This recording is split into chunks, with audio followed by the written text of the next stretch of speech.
Hello dear, welcome to the Solution Hub. My name is Sunil Singh. System of particles and rotational motion के chapter का हमने 3 videos already upload कर चुका है। ये जो है लास्ट वीडियो है, इसमें हम बस 2 थ्योरम देखेंगे। Theorem of perpendicular axis for moment of inertia and theorem of the parallel axis for moment of inertia. बाकी रिमेनिंग वीडियोज आपको प्लेलिस्ट से मिल जाएगा। सो स्टार्ट करते हैं। सबसे पहले theorem of perpendicular axis for moment of inertia. Actually दोनों theorem जो है moment of inertia of the rigid body के लिए यूज होती है, जिसमें से थ्योरम ऑफ परपेंडिकुलर एक्सिस जो है वो मेनली प्लेन लेमिना के लिए अप्लीकेबल होती है। लेमिना मीन्स एक पतली सीट के लिए अप्लीकेबल होता है। सीट के लिए अप्लीकेबल होता है। ये जो है स्फेयर और कोन और सिलेंडर इन सब के लिए नहीं अप्लीकेबल होगा, एक पतली सीट के लिए अप्लीकेबल होता है। जैसे हम लोग फिगर में यहाँ पे देख सकते हैं, ये जो पतली सीट है इसकी थिकनेस बहुत पतली है, इसी के लिए अप्लीकेबल होता है। ठीक है, तो ये जो है परपेंडिकुलर एक्सिस थ्योरम का जो है ये बेसिक जो है लिमिटेशंस है कि it is only applicable for the plane lamina. ठीक है, ये थ्योरम होती क्या है? ये थ्योरम ये कहती है कि यदि किसी प्लेन लेमिना का हमको मोमेंट ऑफ इनर्शिया निकालना हो, लेट से हमको जो है ओ पॉइंट का moment of inertia, O point से जेड एक्सिस के अलोंग मोमेंट ऑफ इनर्शिया निकालना हो, तो ये थ्योरम बोलती है कि जो जेड एक्सिस के अलोंग मोमेंट ऑफ इनर्शिया होगा वो जो है एक्स एक्सिस के अलोंग जो मोमेंट ऑफ इनर्शिया है दिस वन, एक्स एक्सिस के अलोंग मोमेंट ऑफ इनर्शिया है, और जो वाई एक्सिस के अलोंग मोमेंट ऑफ इनर्शिया है, उन दोनों को ऐड कर देंगे तो जो हमारा रिजल्ट मोमेंट ऑफ इनर्शिया आएगा वो जो है जेड एक्सिस के अलोंग मोमेंट ऑफ इनर्शिया होगा। ये सिंपल लैंग्वेज में है। ठीक है, इसी को ऐसे स्टेटमेंट के फॉर्म में बोला जाता है, the moment of inertia of the plane lamina about an axis perpendicular to the plane. It mean Z axis जो है इसके प्लेन के परपेंडिकुलर है, इसलिए बोला जा रहा है about an axis perpendicular to the plane. ठीक है, लेमिना के परपेंडिकुलर है हमारा जेड एक्सिस। ठीक है, is equal to the sum of moment of inertia. It mean Z axis के अलोंग जो मोमेंट ऑफ इनर्शिया है is equal to sum of moment of inertia of two mutually perpendicular axis. Two mutually perpendicular axis it means X axis और Y axis. ठीक है, two mutual perpendicular axis in its own plane. It mean जो ये lamina है, lamina के plane में ही वो axis होना चाहिए। तो जेड एक्सिस हमारा जो है परपेंडिकुलर टू द प्लेन है, तो सिंपल सी बात है एक्स और वाई एक्सिस जो है उस लेमिना के प्लेन में ही होगा। ठीक है, so perpendicular to the axis of its own plane intersecting each other at the point where perpendicular axis passes through the lamina. It means ये जो एक्स एक्सिस और वाई एक्सिस है उसको ऐसा नहीं कि कहीं और पॉइंट पे इंटरसेक्ट करे, इसको इसी पॉइंट पे इंटरसेक्ट करना चाहिए जिस पॉइंट से जो है जेड एक्सिस पास हो रही है। ठीक है, इट मीन्स ये थ्योरम ये बोल रही है कि जो हमारा moment of inertia I Z जो होगा वो क्या होगा, वो होगा आई एक्स प्लस आई वाई। ठीक है, यदि हम इसको जो है स्टेटमेंट के फॉर्म में लिखते हैं तो फार्मूला के फॉर्म में लिखते हैं तो ठीक है, ये बहुत सिंपल थ्योरम होती है। ये मेनली क्या होती है इसको एक बार और हम बता देते हैं। ये प्लेन लेमिना के लिए अप्लीकेबल होती है। ठीक है, और क्या होता है, यदि हमको कोई एक्सिस ऐसा है जो लेमिना के परपेंडिकुलर है, उसके about moment of inertia find out करना है, तो क्या होगा, उसका मोमेंट ऑफ इनर्शिया प्लेन में 2 परपेंडिकुलर एक्सिस है, उसका मोमेंट, उसके अबाउट मोमेंट ऑफ इनर्शिया को निकाल करके हम लोग सम कर देंगे। लेकिन जो प्लेन में जो 2 परपेंडिकुलर एक्सिस है एक्स और वाई, ये दोनों की कंडीशन होती है कि जेड एक्सिस जो है, जो जिस एक्सिस के अलोंग मोमेंट ऑफ इनर्शिया निकालना रहा है वो एक ही पॉइंट पे इंटरसेक्ट करे। It mean Z axis, x axis और वाई एक्सिस तीनों एक ही पॉइंट पे जाकर के मीट करें। ठीक है, इसको हम लोग बोलते हैं perpendicular axis theorem. It means I Z is equal to I X plus I Y. Clear?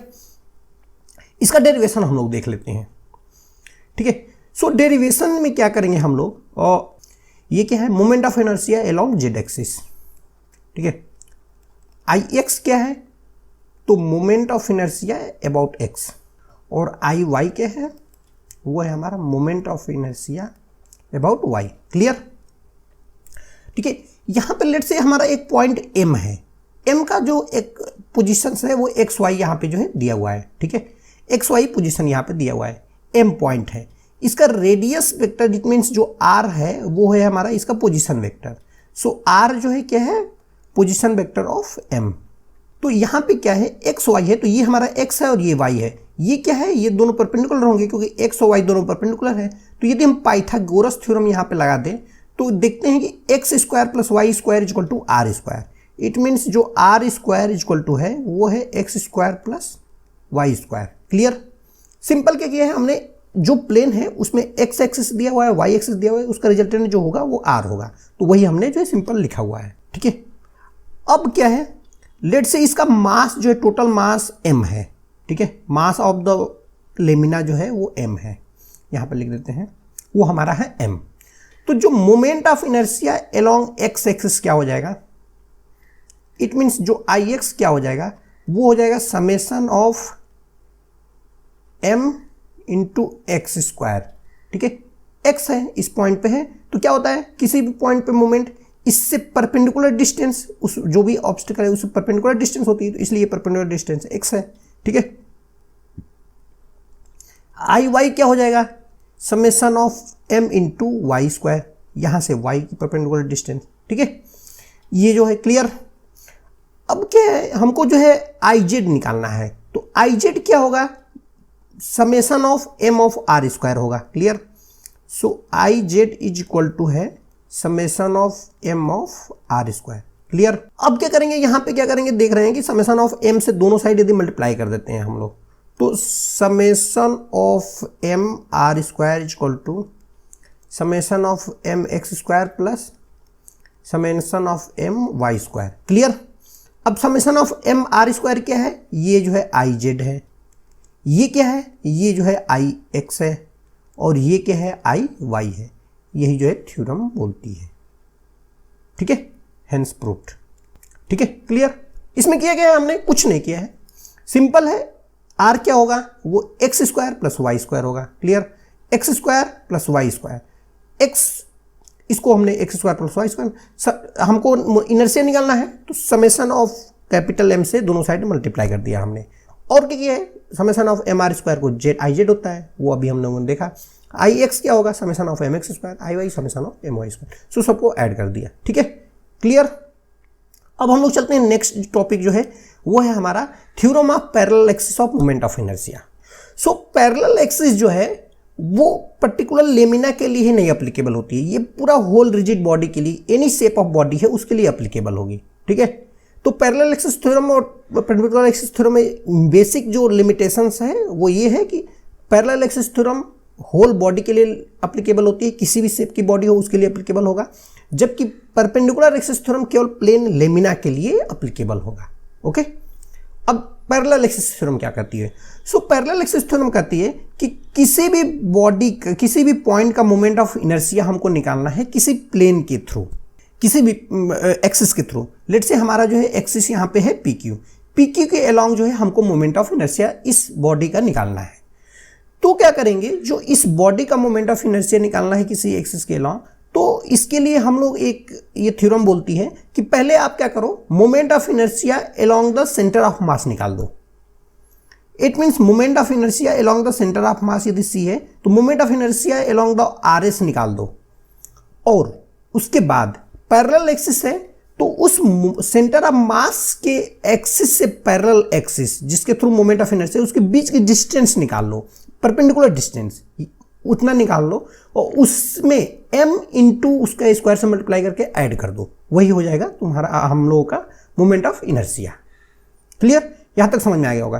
क्या किया हमने, ये थ्योरम क्या बोली, किसी भी पॉइंट का यदि मोमेंट ऑफ इनर्शिया निकालना है तो सबसे पहले moment of inertia of centre of mass निकाल दो, और उसमें ऐड क्या करना है, mass into centre of mass से जो एक्सिस है उसके बीच की डिस्टेंस का square, it means M into D square से मल्टीप्लाई करके ऐड कर दो, वो हो जाएगी हमारी moment of inertia of the particular axis. ठीक है, इट मीन्स यदि यहाँ पे देखा जाए तो moment of inertia of, let say हम पी क्यू बोलते हैं, तो ये moment of inertia of P Q क्या होगा, वो हो जाएगा moment of inertia of centre of mass plus mass into centre of mass और पी क्यू के बीच की जो डिस्टेंस है वो डी है, इट मीन्स डी स्क्वायर। ये होता है हमारा पैरेलल एक्सिस थ्योरम। क्लियर?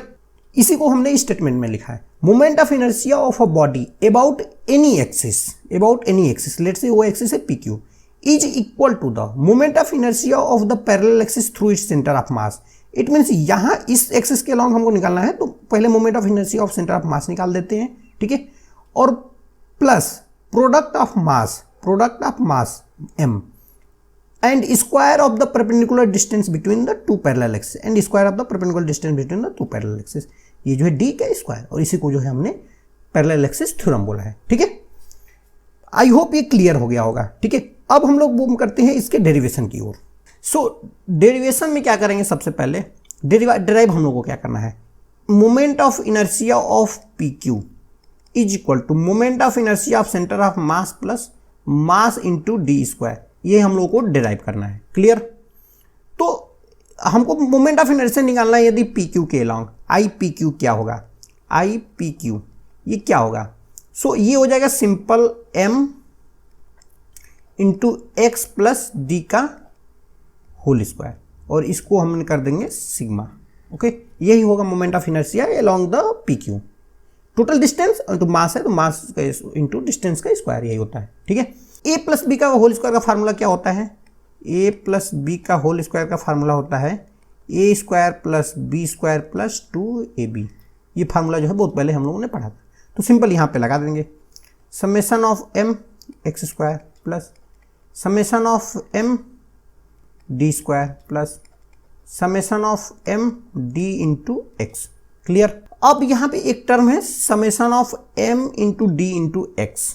तो कोई भी बॉडी यदि स्टेबल में है तो सेंटर ऑफ मास का मोमेंट यहाँ पे देख रहे हैं हम लोग, m इंटू डी के है, यहाँ पे मास है और उसका मोमेंट है क्योंकि d से मल्टीप्लाई किया गया है, ठीक है, x का जो है x से मल्टीप्लाई किया गया है, तो इसका मास का मोमेंट जो होता है स्टेबल बॉडी के लिए ये जीरो होता है, ठीक है। सो ये जीरो क्यों हो जाएगा, ये जीरो हो जा रहा है, ये जीरो क्यों हो जाएगा, क्योंकि यहाँ पे लिख देते हैं in the case of stable the algebraic sum of moment mass is zero, ये ऑलवेज जीरो होता है, ठीक है। इसलिए हम क्या करें, इस पूरे टर्म को जीरो लिख देंगे, तो ये हो जाएगा m X square plus summation of m into D square, और summation of m into X square क्या है, x सेंटर ऑफ मास से इसकी डिस्टेंस है, तो ये जो हो जाएगा i ऑफ सेंटर ऑफ मास, ठीक है, और plus m into D square. यदि m सब ऐड कर दे तो कैपिटल M हो जाएगा और d स्क्वायर हो जाएगा, ये हो जाएगा आई पी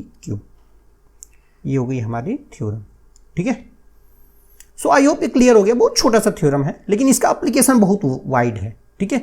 तो ये छोटा सा लेक्चर था। अब जो है पूरा हमारा सिस्टम ऑफ पार्टिकल और रोटेशनल मोशन आज यहाँ पे खत्म हो गया। नेक्स्ट वीडियोज में हम जो है न्यूमेरिकल स्टार्ट करेंगे, तो एक वीडियोज में हम 5-6 न्यूमेरिकल सॉल्व करेंगे, ठीक है। तो आज के लिए बस इतना ही। Thanks dear, thanks for watching videos. Please like, subscribe and comment.